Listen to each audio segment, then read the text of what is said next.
Di negeri para oligarki dan plutokrasi berkuasa seperti saat ini, di negeri Wakanda, ada yang paling parah, yaitu cara pejabatnya berkomunikasi penuh dengan pembungkusan fakta. Bukan kita katakan mereka bohong, namun menginformasikan ke publiknya adalah dari kacamata keuntungan buat mereka pejabatnya. Semua informasi itu dialterate atau direkayasa. Misalnya, kehadiran infrastruktur jalanan membuat kendaraan lebih cepat pindah dari satu tempat ke tempat yang lain, membuat usaha perdagangan jadi lebih cepat memindahkan barang niaganya. Dan statistiknya lagi ada mengatakan bahwa dari Jogja misalnya ke Jakarta, biasanya 12 jam sekarang menjadi 7-8 jam. Benar data itu. Namun karena yang memakai lebih banyak kebutuhan konsumtif alias kebutuhan pribadi, maka naiknya kebutuhan bahan bakar impor yang membuat tekor keuangan negara tidak dipublikasi. Balik modalnya lama investasinya dan banyak merugikan para kontraktor juga tidak dipublikasi.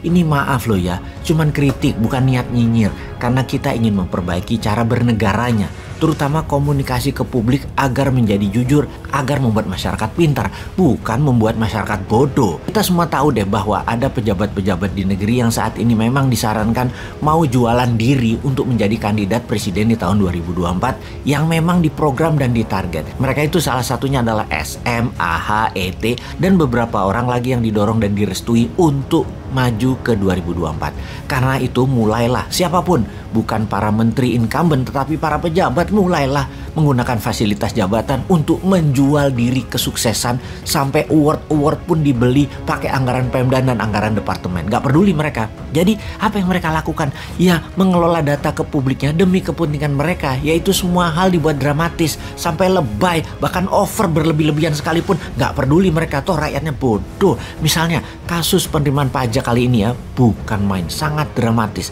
Kalah drama Korea, sangat bersejarah. Terlampir fakta, data, target pajak dan pencapaiannya di setiap tahunnya. Di 2016 targetnya 1,539 triliun, realisasinya 1,284 triliun. 2017 targetnya 1,45 triliun, realisasinya 1,339. Tahun 2018 targetnya 1,424 triliun, realisasinya 1,315. Tahun 2019 targetnya 1,577, realisasinya 1,332 triliun. Tahun 2020 targetnya 1,198 triliun, realisasinya 1,069.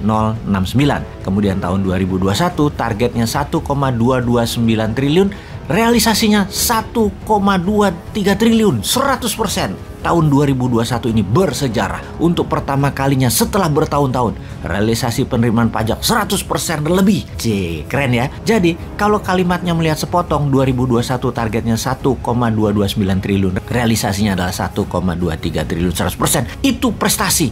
Aduh, kalau lihat kayak gini jadi pengen pinjem mulutnya Ahok yang mengatakan, nenek lu. Kita perhatikan, sejak tahun 2016 penerimaan pajak itu di situ-situ aja angkanya, antara 1,2 sampai 1,3 ribu triliun.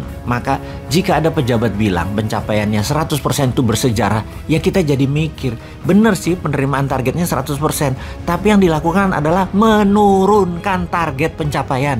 Di tahun 2016 targetnya adalah 1,539 ribu triliun. Di tahun 2021 turun target menjadi 1,229 triliun. Biar terlihat prestasi, menggunakan strategi yang tepat adalah lower the standard atau turunkan targetnya. Berhasil deh memenuhi target 100%. Kalau mau lebih berprestasi, nanti tahun 2022 target turunin pajaknya jadi 1.000 triliun aja. Langsung pertama kali dalam sejarah kelebihan menerima pajaknya. Gue mangkel kalau udah kayak gitu tuh. Tapi ada satu hal yang saya apresiasi, yaitu para petugas pajak di bawahnya yang memang bekerja ekstra keras dan patut diacungi jempol. Kalian lembur banting tulang 24 jam sampai tipes-tipes mencari pendapatan negara. Di sisi lain ada yang banting tenaga 24 jam, kerja habis-habisan, menghabiskan duit negara. Pokoknya anggaran harus habis tuh dibanding ke luar negeri, buat agenda meeting yang 2-3 jam di Bali, di Labuan Bajo, bangun sumur di jalanan, peresmian, undang wartawan, bawa media, beli penghargaan tingkat dunia kalau perlu. Soalnya nanti kalau tidak habis anggarannya, tahun depan tidak dikasih lagi.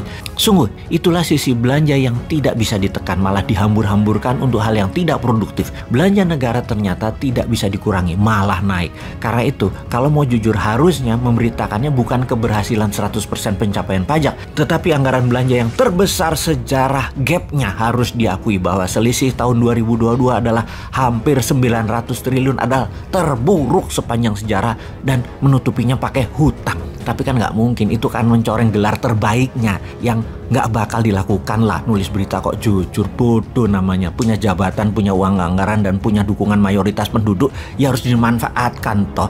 Demi populer, berita ya harus dikemas, dibalik-balik berdasar fakta, tapi dibuat dari sisi yang menguntungkan pejabatnya.